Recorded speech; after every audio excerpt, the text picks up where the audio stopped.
The stars stretched endlessly across the viewing screen as Commander Lyra Sen stared into the darkness. She had been traveling these trade routes for 15 years, and never once had she felt afraid. The Velkari were peaceful merchants who carried goods between worlds and asked for nothing more than fair payment and safe passage. Her ship, the Distant Hope, was a modest vessel with enough cargo space to make a profit and enough speed to avoid trouble. Today, trouble had found them anyway. 3 ships had appeared on the scanner 20 minutes ago. They were Krath vessels, heavy cruisers that prowled the outer systems looking for easy prey. The Krath were raiders who took what they wanted and left wreckage behind. Lyra had heard stories about them but had never encountered them directly. Now they were closing in, and she knew her cargo ship stood no chance against their weapons. "Commander, they're hailing us," said her communications officer. His voice shook slightly. The young Velkari had only been with her crew for 3 months, and this was his first real crisis. Lyra kept her own voice steady even though her hearts were racing. "What do they want?" "They're demanding we stop engines and prepare to be boarded. They say our cargo belongs to them now." Lyra looked at her crew. There were 12 of them on the bridge, all looking to her for guidance.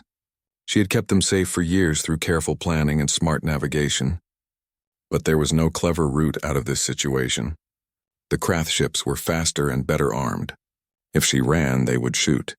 If she stopped, they would take everything and possibly kill them anyway. "Send the distress beacon," she said quietly. Her communications officer hesitated. "Commander, the nearest Velkari patrol is 3 days away. By the time they arrive, I know. Send it anyway. Broadcast on all frequencies. Use the emergency protocols." The officer nodded and began working his console. Lyra watched the Krath ships continue their approach. They were taking their time, confident in their superiority. They had done this hundreds of times before. To them, this was just another routine robbery. The communications officer looked up with concern on his face. "Commander, there's a problem. The translation matrix is damaged from our last jump. The message is encoding incorrectly. I'm not sure it will be understood by anyone who receives it." Lyra felt her hope sink even further, but she kept her expression calm. "Send it anyway. Even a broken message is better than silence." The distress beacon launched into subspace, carrying a scrambled plea for help into the void. The message bounced through relay stations, its damaged coding causing automatic systems to misinterpret and reroute it. What should have been a simple distress call became a confused jumble of words and coordinates that most species would simply ignore or delete as corrupted data. But the message traveled farther than Lyra could have imagined. It jumped through relay after relay, crossing vast distances between stars. Eventually, after passing through 7 different translation systems and 2 major communication hubs, the garbled message reached a human colony in the Tau Ceti system. Captain John Hayes was having a quiet morning. He sat in his command chair on the bridge of the UNS Valiant with a cup of coffee in his hand, reading reports from the night shift.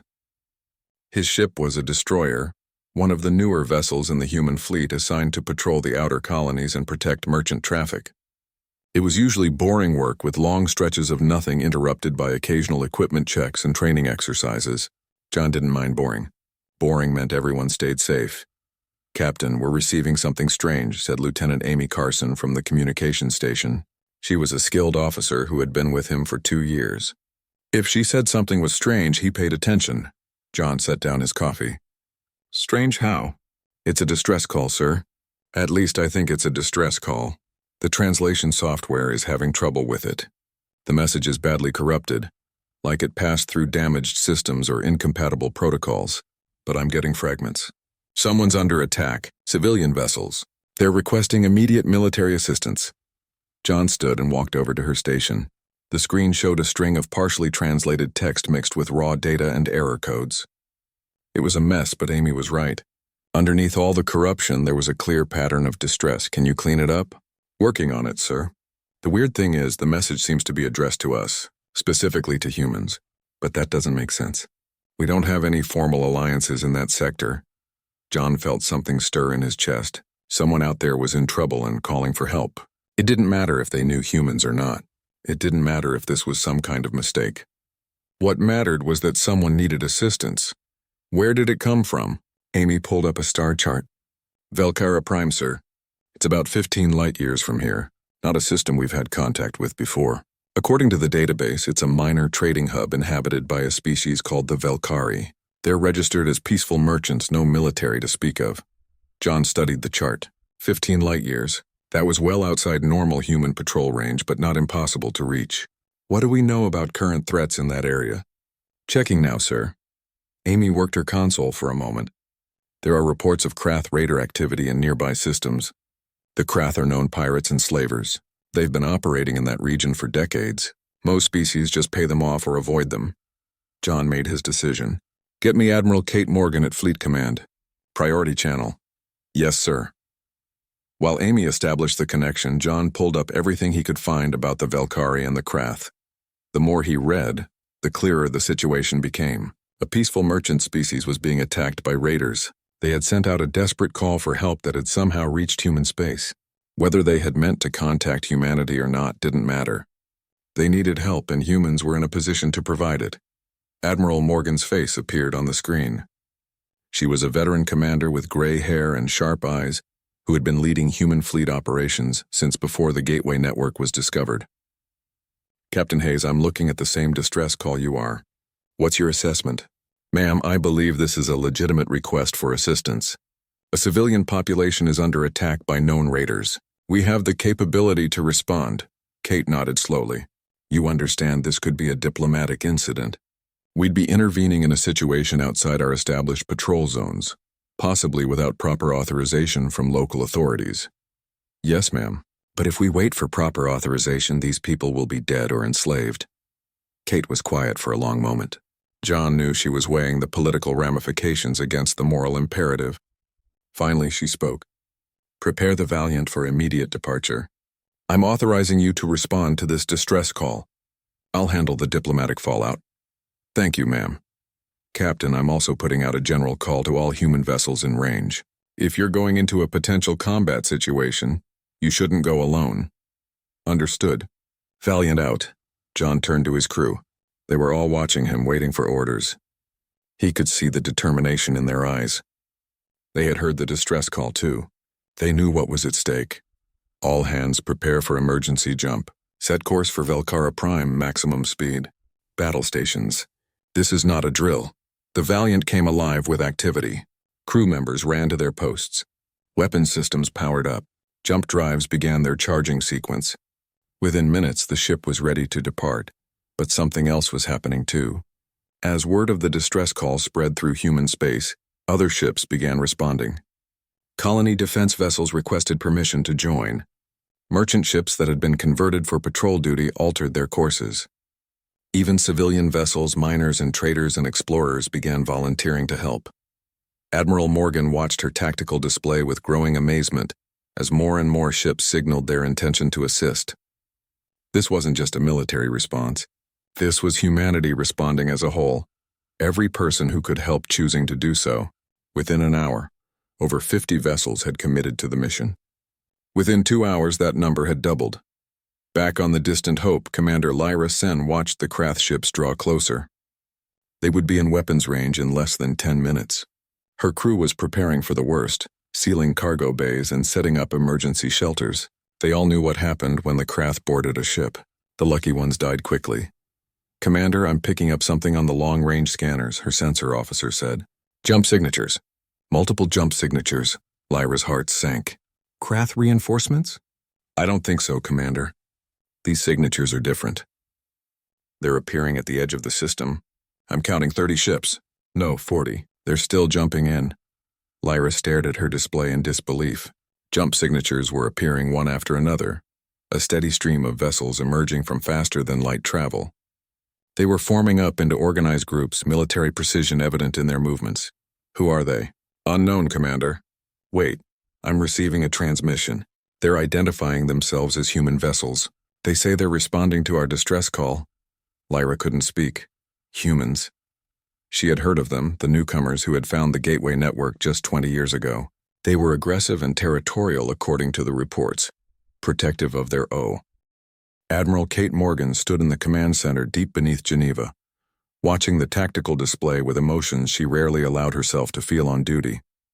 The screen showed a three-dimensional map of known space, with ship positions marked in blue for human vessels, and red for potential threats. What had started as a single distress call from an unknown species had ignited something in humanity that she had not seen since the early days of space exploration. "Ma'am, the Roosevelt Battle Group is requesting permission to join Captain Hayes," reported Commander Stephen Blake from his station. He was a young officer who had been assigned to fleet coordination, and his voice carried a note of excitement that he was trying to keep professional. "Approved. Add them to the formation. The carrier Lexington and her escort destroyers are also requesting permission to deploy." "Approved." Stephen looked up from his console with wonder on his face. "Admiral, the requests are still coming in. I have colony defense fleets leaving skeleton crews behind to join the response. 3 merchant vessels just reported they've mounted weapons and are requesting combat assignments. A private yacht owner is asking if his ship can help with medical evacuations." Kate watched the numbers climb on her display. Every human vessel within jump range of Velcara Prime was volunteering. Ships that should have been completing trade runs were diverting course. Defense stations were stripping their patrols down to minimum coverage. Even civilian vessels with no business in a combat zone were finding ways to contribute. "Ma'am, how do I respond to all these requests?" Stephen asked. "We don't have formal protocols for this kind of mass mobilization." "Approve every vessel that meets basic safety standards for jump travel," Kate said. "Sort them into groups based on capability. Military vessels form the primary combat elements. Armed merchants become secondary strike forces. Civilian ships without weapons can provide support, rescue, and logistics." Stephen began working through the queue of requests, his hands moving quickly across the console. "Admiral, this is unprecedented. We're organizing a fleet larger than some sector defense forces, and it's all happening in hours." Kate nodded slowly. She had served in the military for 30 years, and had seen humanity's capacity for both war and peace. But this was something different. This was not a government ordering ships into battle. This was every human who could help making the personal choice to do so. A species they had never met was in danger, and humanity was responding with everything they had. "Get me Captain Hayes again," Kate ordered. John Hayes appeared on the screen, standing on the bridge of the Valiant. Behind him, his crew was working with focused intensity, preparing the ship for combat. "Admiral, Captain, I'm updating your tactical display now. You have 63 vessels confirmed for your fleet, with more joining every few minutes. We're organizing them into battle groups based on capability." John glanced at his tactical screen, and Kate saw his expression shift from professional calm to something deeper. "Admiral, that's more ships than most nations deployed in historical naval battles on Earth." "I'm aware, Captain. The question is, can you coordinate them effectively? My tactical officer is already working on formation plans. Most of these captains are experienced commanders. They'll follow orders and adapt as needed." Kate trusted John's judgment. He was one of the best tactical minds in the fleet, with a gift for seeing patterns in chaos and turning them into victory. "What's your assessment of the situation at Velcara Prime?" "The Velcari report 3 Krath heavy cruisers threatening their civilian fleet.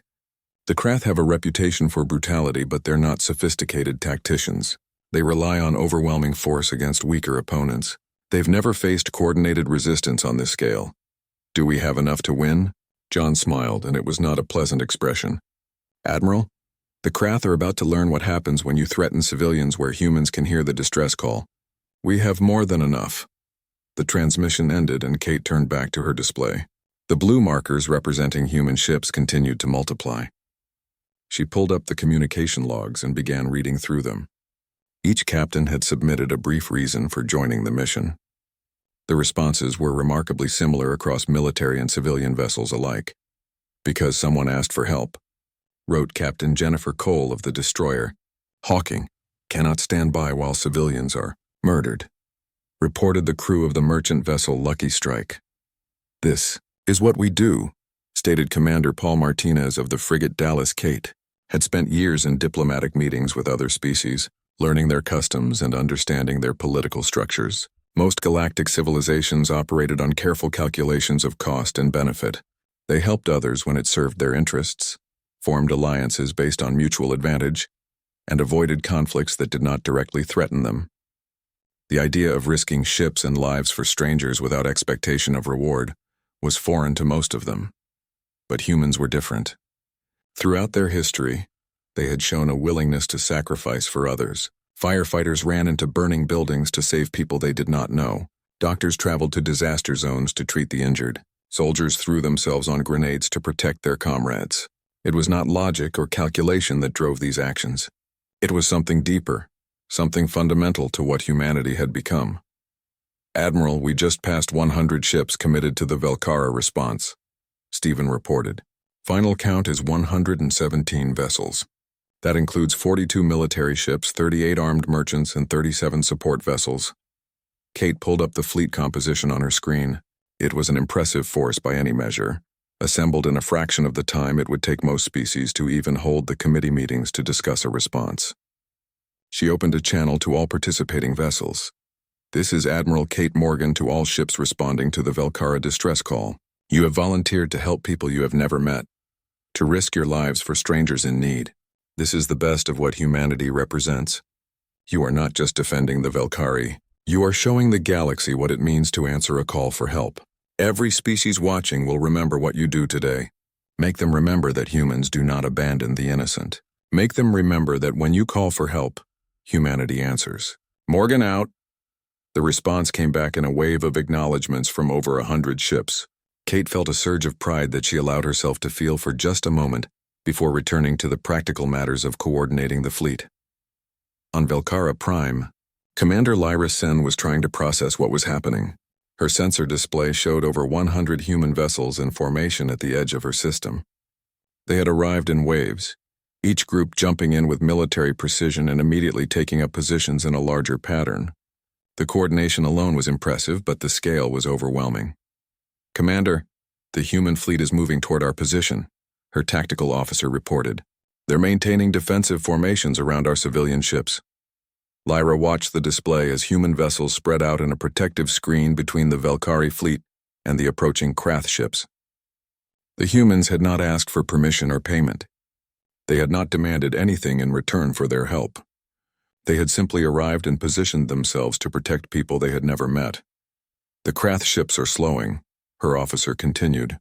"I think they're trying to assess the situation." Lyra could imagine the confusion on the Krath vessels. They had come expecting to prey on helpless merchants. Instead, they found themselves facing a fleet that outnumbered them 40-1. The Krath were brutal, but they were not stupid. They had to be weighing their options carefully. "Commander, the human captain is hailing us again." John Hayes appeared on her screen, his expression calm and confident. "Commander Sen, we're moving into position to defend your fleet. I need you to pull your civilian vessels back behind our defensive line. If shooting starts, I want your people as far from the fighting as possible." "Captain Hayes, I must ask again. Why are you doing this? We cannot pay you for this kind of military intervention. My people are merchants, not warriors. We have nothing to offer in return." John looked at her with genuine confusion, as if she had asked why water was wet or why stars shined. "Commander, you asked for help. That's all the reason we need. Now please get your people to safety. Let us handle the Krath." The transmission ended, and Lyra began giving orders to move the Velkari ships to safer positions. As she worked, she kept one eye on the sensor display, watching the human fleet maneuver with a grace that seemed impossible for so many vessels. They moved like a school of fish, each ship maintaining its position relative to others, the entire formation flowing smoothly through space. "How are they doing that?" her tactical officer whispered. "That many ships should be colliding or losing cohesion. But they're moving like a single organism." Lyra had no answer. She was beginning to understand that humans operated by rules she did not fully comprehend. They had appeared in overwhelming force to help strangers. They asked nothing in return. They coordinated over 100 vessels as if they had trained together for years. Nothing in her experience with other galactic species had prepared her for this. The Krath ships were still approaching, but more slowly now. "Chloe." War Master Grath Ven stared at his tactical display with growing unease that he refused to show his crew. He commanded 3 heavy cruisers that had terrorized this sector for 5 years without serious opposition. Each of his ships mounted weapons capable of cracking open civilian vessels like fragile eggs. His crews were experienced raiders who knew how to extract maximum profit from frightened merchants while inflicting enough pain to discourage future resistance. But 117 ships changed. Everything. "Analysis," he growled to his tactical officer, a younger Krath who had served under him for 2 cycles. "The vessels are varied in class and capability, War Master. Many appear to be converted civilian ships with improvised weapons. Their formations are unusual, not standard military doctrine for any species in our database. Grath studied the display more carefully. The human fleet had arranged itself into multiple groups, each moving independently, but somehow maintaining coordination with the others. Some vessels were clearly military with proper weapons and armor. Others were smaller and faster, darting between the larger ships like predators waiting to strike. The formation made no sense according to conventional tactical theory, yet something about it made his instincts scream warnings. "What species are these humans?" he asked. His tactical officer worked his console briefly. "Records show they are newcomers to galactic space. They discovered the Gateway Network approximately 20 standard years ago. They have established several colonies but remain a minor power. They are not known for significant military capability." "Then why did they bring over 100 ships?" Grath demanded. "Unknown, War Master. There's no logical reason for such a response to a simple merchant distress call." Grath had built his reputation on reading situations correctly and knowing when to fight and when to withdraw. Every instinct told him this situation was wrong. Species did not mobilize fleets this size for strangers.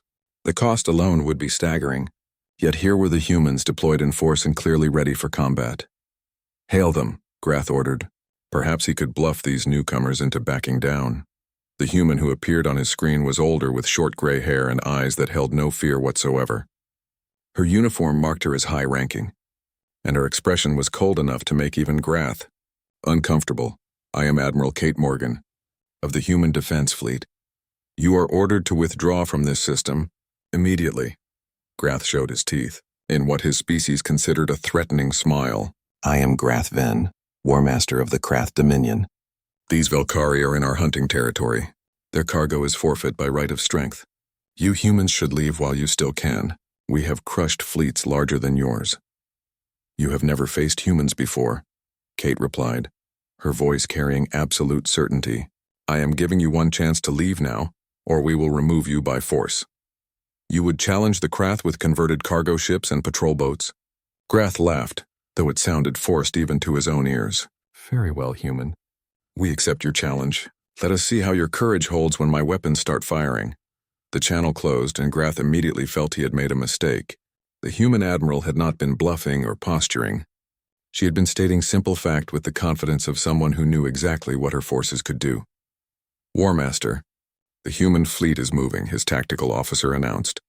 On the bridge of the Valiant, Captain John Hayes watched his tactical display as the battle plan unfolded. "All ships execute pattern Delta 7. The human fleet moved with sudden explosive coordination. The tight formation broke apart into a dozen smaller groups, each moving at different velocities and vectors. Military vessels formed a protective screen, while smaller ships scattered in what appeared to be random directions, but was actually carefully calculated chaos. "They are running," Grath's tactical officer said with satisfaction.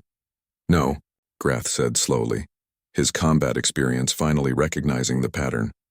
"They are positioning. All ships weapons ready. Prepare for coordinated attack." The first Krath ship opened fire, sending lances of concentrated energy toward the nearest human vessel. The destroyer Hawking took the hits on its forward shields, which flared bright blue but held. The Hawking immediately returned fire with railguns that sent solid projectiles downrange at relativistic speeds. The battle was joined, and within seconds Grath realized his forces were in serious trouble. The human ships did not fight like any species he had encountered. When engaged, they did not retreat to regroup or hold position to trade fire. They advanced, sometimes individually and sometimes in pairs, covering each other with overlapping fields of fire that gave his gunners no clear shots. The converted civilian ships, the ones Grath had dismissed as weak, proved to be anything but harmless. A former mining vessel called Lucky Strike, commanded by a civilian volunteer named Carl Hudson, dove under the belly of Grath's flagship and released a full payload of mining charges directly against the shields. "That is for scaring peaceful merchants," Carl muttered as he pulled his ship away in a tight spiral. Explosions rippled across the shield grid, overloading 3 separate generators and creating a massive weak point in the defensive coverage. The Lucky Strike was already gone, replaced instantly by 3 human frigates that poured concentrated fire into the weakened section. Grath felt his ship shudder as hits began penetrating the inner hull. "Redirect power to ventral shields," he ordered, but the humans had already anticipated the move. A squadron of small patrol boats swept in from above, forcing him to split his shield coverage and leaving weaknesses everywhere. Grath watched his tactical display with mounting horror.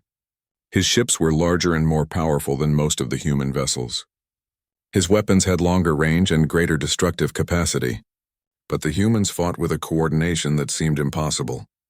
They exploited every weakness the moment it appeared. They covered every angle and never gave his ships time to recover or regroup.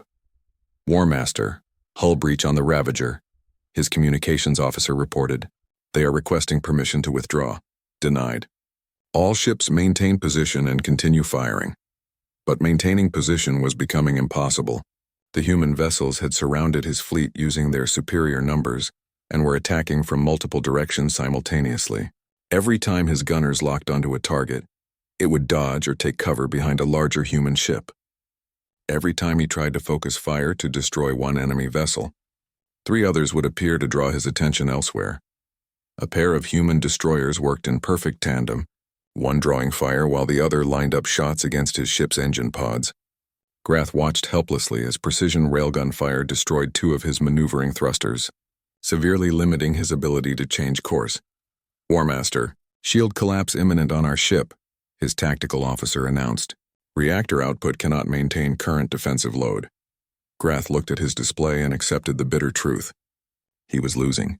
3 heavy cruisers against over 100 ships should have been a fighting retreat at worst. Instead, it was becoming a massacre. His ships were being systematically dismantled by an enemy that fought with terrifying efficiency. "All ships, prepare to withdraw. Begin jump calculations."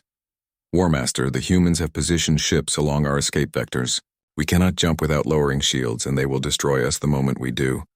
Grath felt rage and humiliation war within him.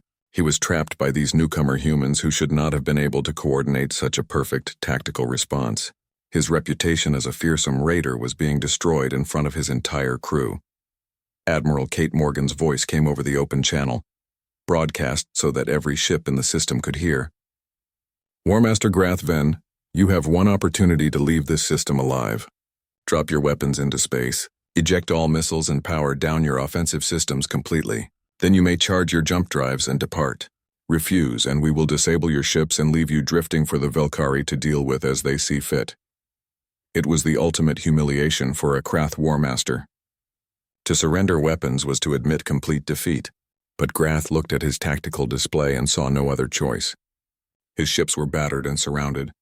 The humans had proven they could destroy him whenever they chose. They were offering mercy he had never shown to others. "Comply with their demands," Grath ordered quietly. "Dump all weapons and power down offensive systems." His crew stared at him in shock, but they obeyed. One by one, his ships ejected their missiles and torpedoes into space. Weapons arrays went dark. Offensive targeting systems shut down.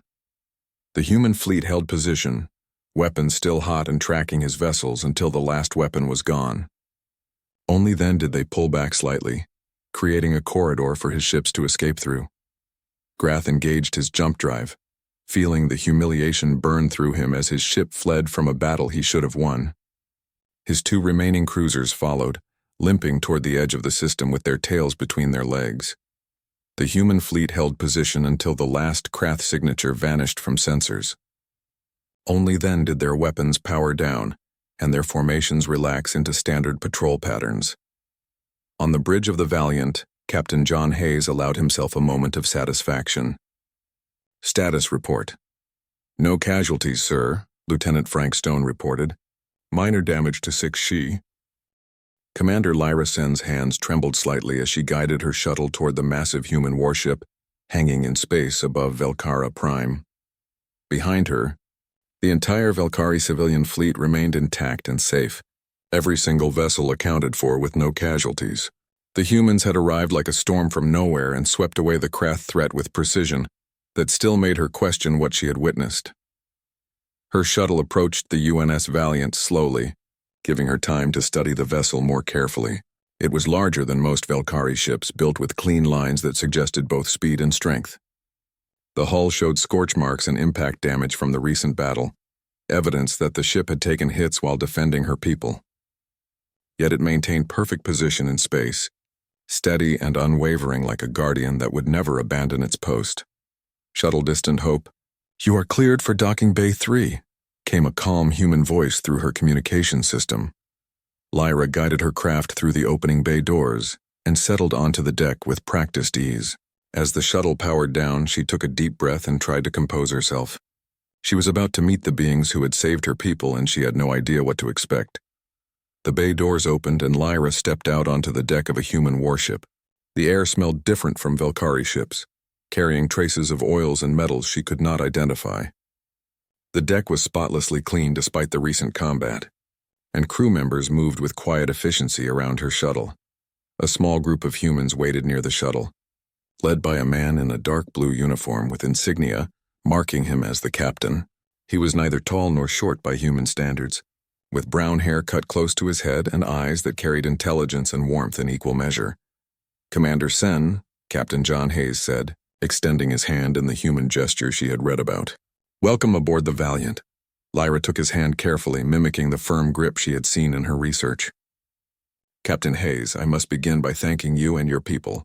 You saved our entire fleet without asking anything in return. This is not how galactic politics normally works. John smiled and gestured for her to walk with him. Come on. Admiral Morgan wants to speak with you. She can explain better than I can. They walked through corridors that reminded Lyra of old Velkari military vessels from centuries past, before her people had abandoned warfare for peaceful trade. Everything was functional and purposeful, with no wasted space or unnecessary decoration. Crew members they passed nodded respectfully to their captain and glanced at Lyra with open curiosity rather than hostility. Your crew seems very disciplined, Lyra observed. They are good people, John replied simply. They volunteered for this mission knowing we might face combat. Every person on this ship chose to help your people. But why? You did not know us. We had never met or traded. We offered you nothing in return. John looked at her with genuine confusion, as if she had asked why water flowed downhill. You needed help. That is all the reason we needed. They entered a conference room where a large display showed the image of an older human woman with gray hair and sharp eyes that seemed to measure everything they saw. Admiral Kate Morgan nodded to Lyra in greeting. Commander Sen, I am glad you and your people are safe. I understand this must be quite confusing for you. Lyra felt a laugh escape her throat, edged with relief and disbelief. Admiral, confusing does not begin to describe what I am feeling. You brought over 100 ships to help people you have never met. Those ships came from systems dozens of light years away. Some of them were not even military vessels. I watched civilians fly mining ships into combat against Krath warships. I need to understand why. Kate was quiet for a moment, seeming to choose her words carefully. Because you asked for help. Because someone was threatening civilians. Because it was the right thing to do. But the cost, Lyra protested. The fuel alone for that many ships jumping such distances. The risk to your people. The ammunition and repairs. It must have cost your government enormous resources. Our government authorized the mission, John said. But most of the ships that came were volunteers. They chose to help on their own. Lyra shook her head slowly. This makes no sense according to everything I know about galactic civilization. Every species operates on the principle of reciprocity. You give aid in exchange for future favors, resources, or political advantage. But you are asking for nothing. Commander, Kate said gently, has your species ever had a concept about leaving no one behind? Lyra thought about her people's history. We had such ideas long ago before we became merchants. Our ancestors were warriors once, and they had codes about protecting the weak and standing together against threats. But that was centuries in our past, before we learned that peace and profit were better than glory and honor. Humans have chosen both, Kate explained. We are explorers and traders and builders of peaceful civilizations. But we are also protectors. When someone calls for help, especially when civilians are in danger, we respond, all of us together, not because our government orders it, but because it is who we are. Lyra sat back in her chair trying to process this information. The Krath have raided this sector for generations. Dozens of species have tried to stop them over the years. Most fail because they lack the strength. Those who succeed do so at terrible cost with many casualties. You defeated 3 heavy cruisers with overwhelming force and took no casualties. Your fleet moved like a single living creature. How is this possible? Humans have been fighting wars for thousands of years, John said quietly. We have learned many hard lessons about coordination and tactics, But more importantly, when we commit to something, we commit completely. Every ship that answered your distress call did so voluntarily. Every captain and every crew member made the personal choice to help. And you truly want no payment? Lyra asked again, still unable to fully believe it. No trade agreements or territorial concessions? No political favors? We do not want payment, John said firmly. You called for help and we helped. That is the end of the transaction. Lyra felt something shift in her understanding of the galaxy. She had spent 15 years traveling trade routes where every interaction was a negotiation, and every favor carried a price. The idea that help could be freely given without expectation of return challenged everything she had been taught about how civilized species interacted. I need to report this to the Velkari Council, Lyra said slowly. They will want to know everything about humans, about your fleet, about what happened here today. We will provide you with all the information you need, Kate assured her.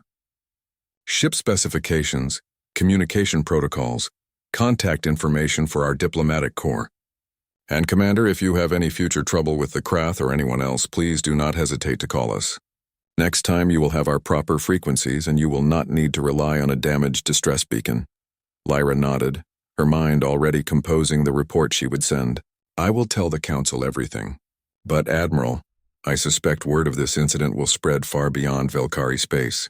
The galactic community will want to know about the species that brought over 100 ships to help strangers. Let them know, Kate said with quiet confidence. Let them know that humanity stands ready to help those who need it. Let them know that threatening civilians where humans can hear the call means facing consequences. That is a bold claim, Lyra said carefully. The galaxy is vast and there are powers far greater than the Krath. Some have fleets numbering in the thousands. Kate's expression hardened slightly. Then they should learn the lesson the Krath learned today. Do not threaten innocent people where humans can answer the call, because we will answer every single time, regardless of the odds or the cost. Lyra believed her completely. She had seen the evidence with her own eyes. Watched as humanity mobilized overwhelming force to protect strangers. May I ask you something personal, Admiral?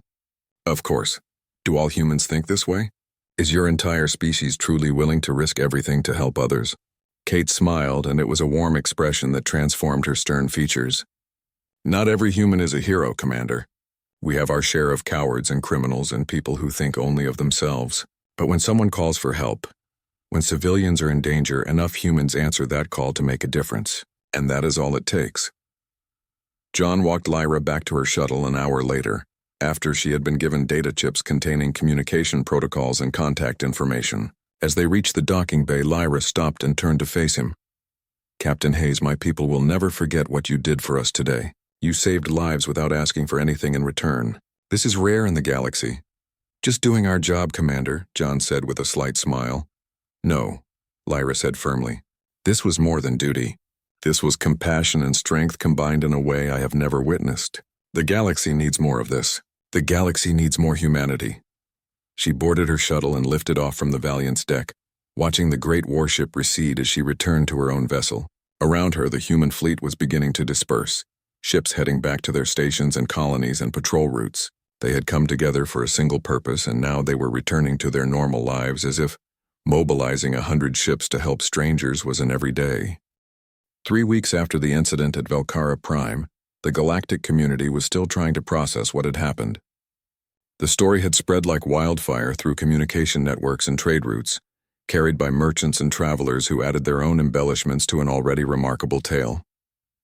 The humans, those newcomers who had stumbled onto the Gateway network barely 20 years ago, had assembled a fleet of over 100 vessels in response to a single distress call from a species they had never met.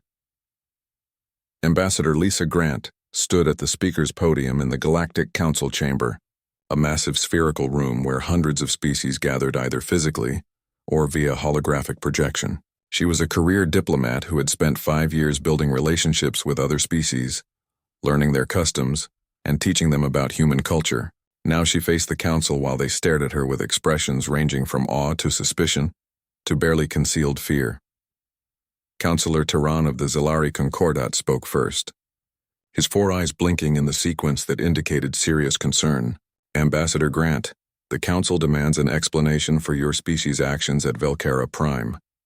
You mobilized a military fleet that rivals some sector defense forces to respond to a single distress beacon. This action was taken without council approval, without notification to neighboring powers, and without regard for established protocols. Lisa kept her expression neutral and professional. Counselor, the Velkari are not a council species and operate independently in their own territory. They were under attack by pirates in their own system. No council protocols were violated by our response. That is not the point, interjected Counselor Mira Ven, a sleek reptilian representative whose scales shifted colors with her emotions. The point is that humanity demonstrated military capability far beyond what was previously known or reported.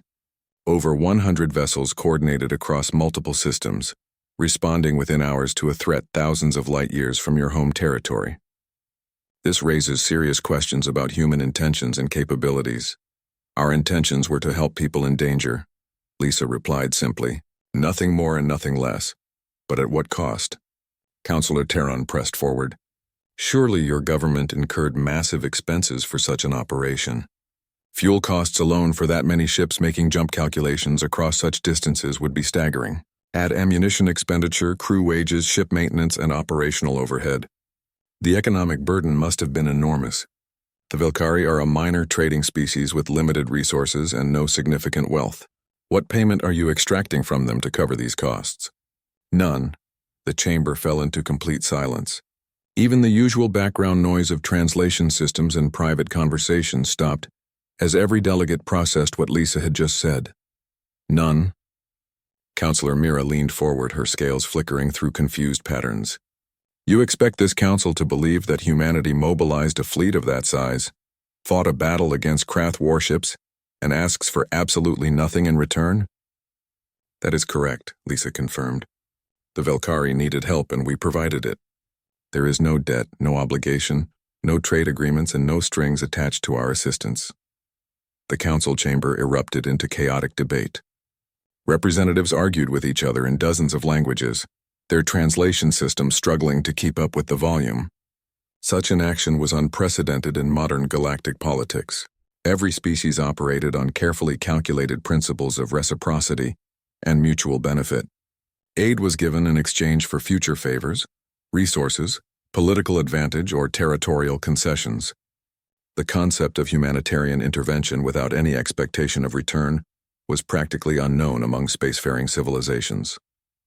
Counselor Terron raised his primary hands for silence, and the chamber gradually quieted. Ambassador Grant, you must understand how this appears to other species.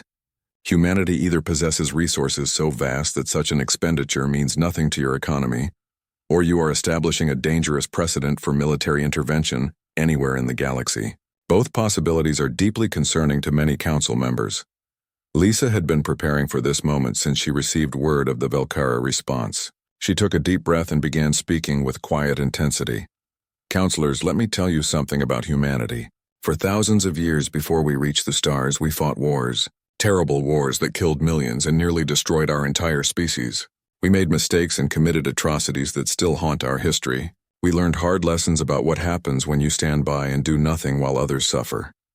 She activated the holographic display, and images from Earth's history began flowing across the chamber. Wars and disasters, humanitarian crises, and rescue operations, all documenting humanity's complex and violent past. But we also learned something else through all that pain and bloodshed. We learned that when disaster strikes, when people are in danger, when a call for help goes out into the darkness, you respond. Not because of politics or profit, but because it is the right thing to do. In our darkest moments, we discovered that the true measure of a civilization is not how strong it is, but how it treats those who are weak and vulnerable. Lisa changed the images to show human rescue workers, medical teams, firefighters, and volunteers throughout history responding to disasters. We have a saying on Earth that has been repeated in 100 languages across 1,000 years. No one left behind. It means we do not abandon people, even when it is difficult, even when it is costly, even when others say it is not our problem or not our responsibility. The Velkari called for help. It does not matter that we had never met them before. It does not matter that there was no profit in helping them. They needed aid and we had the capability to provide it, so we did. But the scale of your response, Counselor Mira protested. Over 100 ships for a minor pirate raid. This is not proportional. It was what our people chose to send, Lisa interrupted gently. Our military vessels followed orders from their chain of command, yes. But the civilian ships that joined the fleet did so voluntarily. The miners and merchants and colony patrol boats went because they wanted to help. Because hearing that distress call and doing nothing was unacceptable to them. That is who humans are.